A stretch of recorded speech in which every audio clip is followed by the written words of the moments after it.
Em Gálatas capítulo 2, versículo 7, fala sobre esses dois apostolados. É por isso que Paulo disse que o próprio Deus constituiu apóstolos, porque ele constituiu apóstolos bons e maus, assim como constituiu o diabo. Foi ele quem o criou. E ele faz o bem e o mal. Deus é o governante de ambos. Agora observe o que diz aqui no versículo 7. Antes, pelo contrário, como vistes que me foi confiado o evangelho da incircuncisão, assim também a Pedro foi confiado o evangelho de quê? Diga, 2 evangelhos. Há um evangelho verdadeiro e há um falso evangelho. O da incircuncisão é para nós, os gentios. O da circuncisão foi para os judeus. Portanto, há 2 apostolados. Agora você precisa ver a conduta de Pedro em seu apostolado. Veja o que ele diz no capítulo 2, versículo 14. Veja o que ele diz. Bem, no versículo 11, primeiro ele diz que o líder da incircuncisão repreendeu o líder da circuncisão. Em outras palavras, Paulo repreende Pedro no versículo 11. Ele lhe diz, mas quando Pedro chegou a Antioquia, resisti-lhe face a face, porque era de quê? Ele quer dizer que Paulo chega e diz, vejam irmãos, a mim foi dado o evangelho da incircuncisão, e a Pedro foi dado o evangelho da circuncisão. Mas então ele o repreende dizendo, você está de condenar Pedro.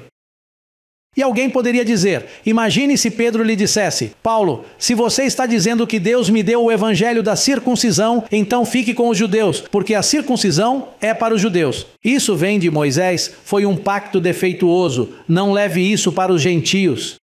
É por isso que Jesus, nos dias de sua carne, estava dizendo aos apóstolos que pelo caminho dos gentios não ireis, não levem isso aos gentios, isso é para vocês judeus. Mas no versículo 14, Pedro não lhe dá ouvidos. Veja o que diz o versículo 14. Mas quando vi que não andavam retamente segundo a verdade do evangelho. Diga, do evangelho. O evangelho é a incircuncisão, que é onde você está abrigado neste momento. A certeza de que você está andando na verdade, de que não está em um ministério mentiroso, de que não está em um falso apostolado é essa. Mas, vendo eu que não andavam retamente segundo a verdade do evangelho, disse a Pedro na presença de todos, se tu, sendo judeu, vives como gentios e não como judeu, por que obrigas os gentios a se judaizarem? O que Pedro estava fazendo? Ele estava forçando nós gentios a fazer o quê?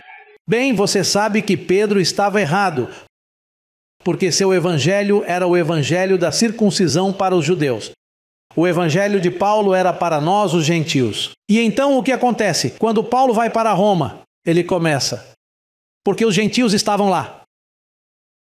Os romanos não eram judeus, eram gentios. Então Paulo disse, este é o meu território. Pedro, não vá para Roma. Este é o meu território. O evangelho da incircuncisão, eu quero levá-lo a Roma. Mas, quando ele começou a falar sobre isso, Pedro maquinou e disse, não convém que este homem viva. Então a história. Diga, a história. Ei, aqueles de vocês que estão nos assistindo pela internet, vocês vão entender isso. A história diz que Paulo, seu dever era ir aonde? Para os gentios, com o evangelho da incircuncisão. Mas então Pedro chegou e os apóstolos procuraram uma maneira de matá-lo. E então quem foi o primeiro papa? Pedro. E o que Pedro fez? Paulo disse a ele, veja, você está de condenar, não traga a circuncisão para os gentios. Mas Pedro persistiu. É por isso que Pedro é mau. Pedro foi desobediente. Eu tenho que identificar Pedro nas nações, porque se o Papa estiver me ouvindo, ele vai dizer, olha, eu não sabia disso. Deixe-me sair do falso evangelho.